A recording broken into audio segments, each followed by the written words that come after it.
欢迎收看频道 DH 娱乐新闻，订阅频道，不要错过当天最热门的新闻。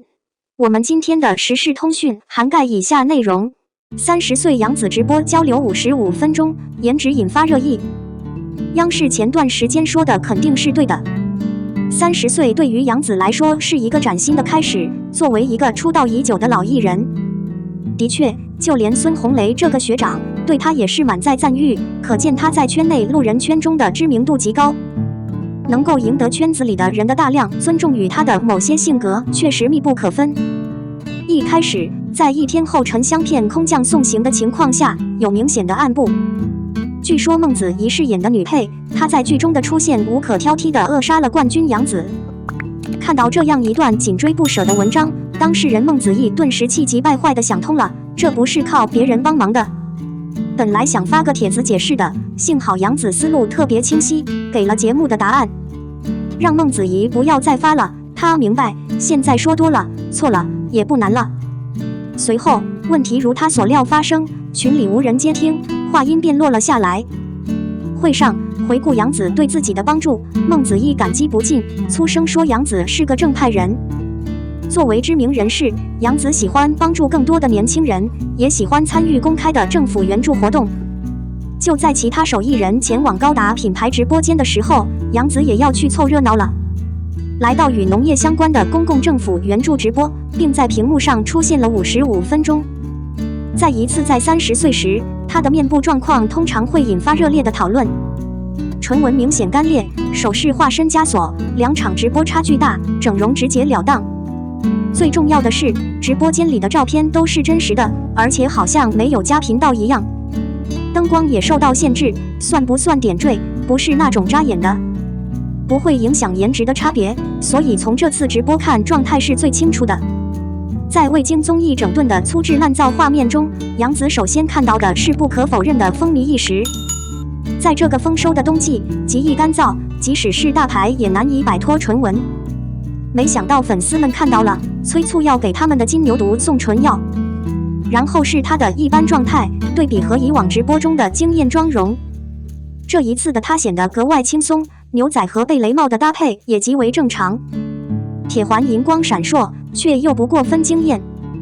脖子上戴着首饰，有些短小，却又像是在扣住杨紫，让整个脖子都粗了几分。对比一下品牌前段时间的直播，刷了8字刘海，身着一身喜气洋洋的白裙现身网上的杨紫，这次肯定是平平无奇了。看一下屏幕截图，状态并不好。不管怎样，说实话，你看直播的时间一样长，你就会明白。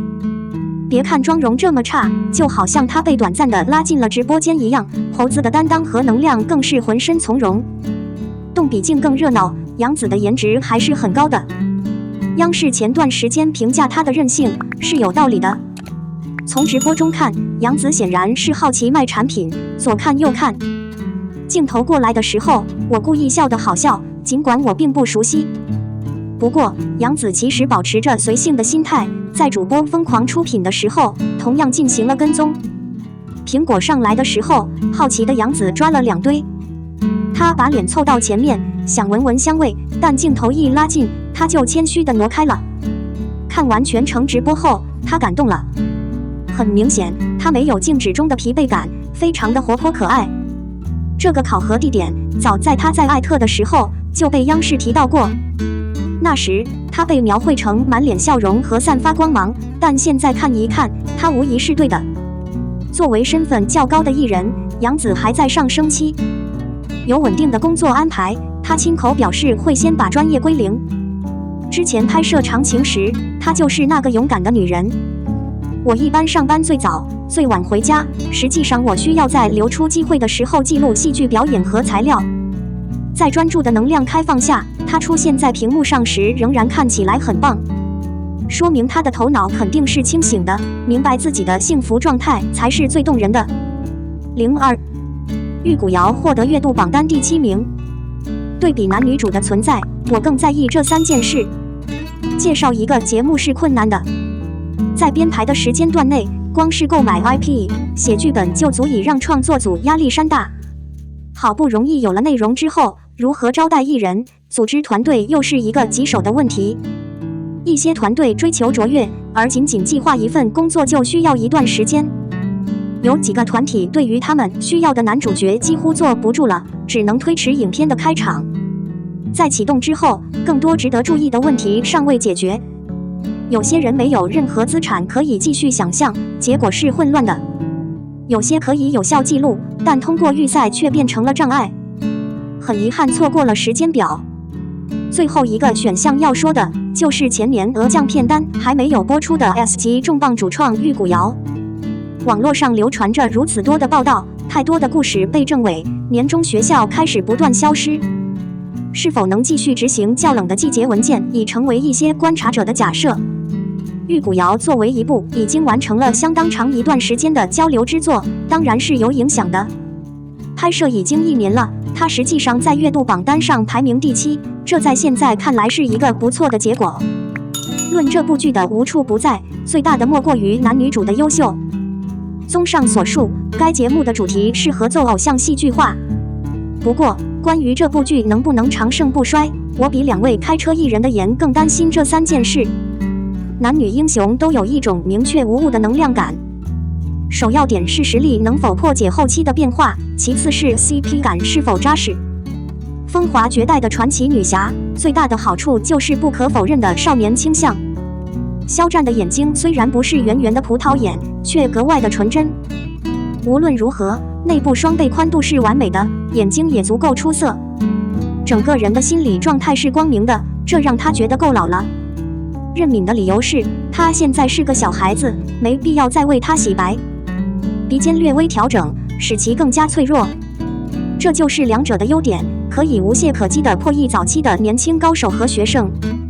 无论如何，在开发的后期阶段，可接受的行为是值得考虑的主要事情。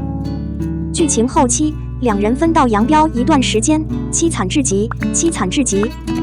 从相依为命到苦不堪言，石颖和朱颜应该如何发展？两位艺人的表现是中心问题。接下来的一点也是与两者相关的，就是 CP 感的产生。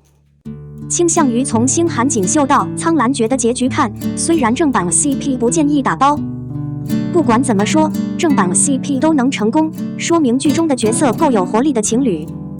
作为走心秀，无论是创业必需品，还是权威宣言的焦点，都应该放在传奇勇敢的女人身上。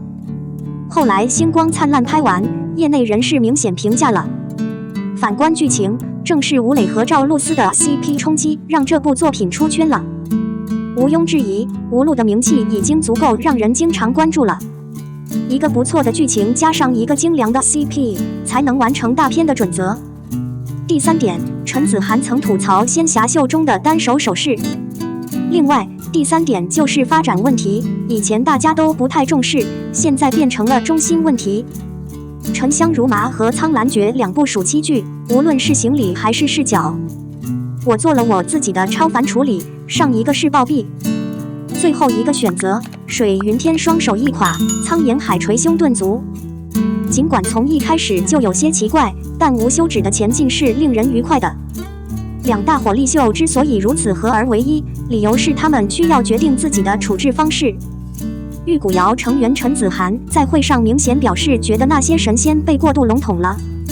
你可能演过很多戏，你只需要用一个动作。可以肯定的是，现在的仙下是妖精，但下已经不存在了。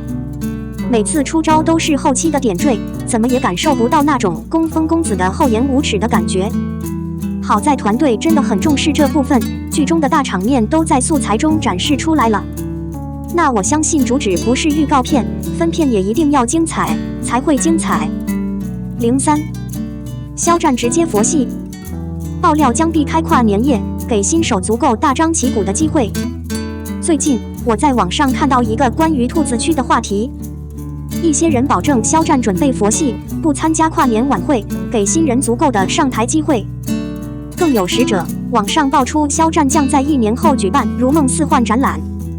天灾动摇，因素太多，对肖战的正常工作路线影响很大。据了解，网上爆料肖战将不参加跨年晚会。肖战其实可以不用剧场版和各种晚会，但总觉得自己还是可以参加跨年晚会的。过完年可以和粉丝交流，可以说是友情了。粉丝们一起过年也是一个不错的决定，显然和爱人一起过年也是一个不错的决定。话又说回来，肖战不会真的出现在剧集《如梦似幻》的舞台上，给出的解释是疫情造成的脆弱。只要是这样，那也是佛系。从粉丝们的反应来看，大家是不是都有这种感觉？更有使者，此前有网友表示，杨华演唱的《如梦如幻》结束后将不会重新上架，到时候艺人就要换了，肖战、许晴等等。不参加，报答文章，你等。关于年夜饭和春节，我个人觉得参加是可以的。以前出现在观众面前是标准做法。其实我记得一蛇卫视会是肖战的压轴官宣，而北京卫视更是在后台记录了肖战的状态。我真的很看重肖战这个系列，所以也临近跨年了，坐等权威宣言，敬请期待。我承认很多歌迷需要看肖战的音乐舞台，也有好久没听肖战唱歌了。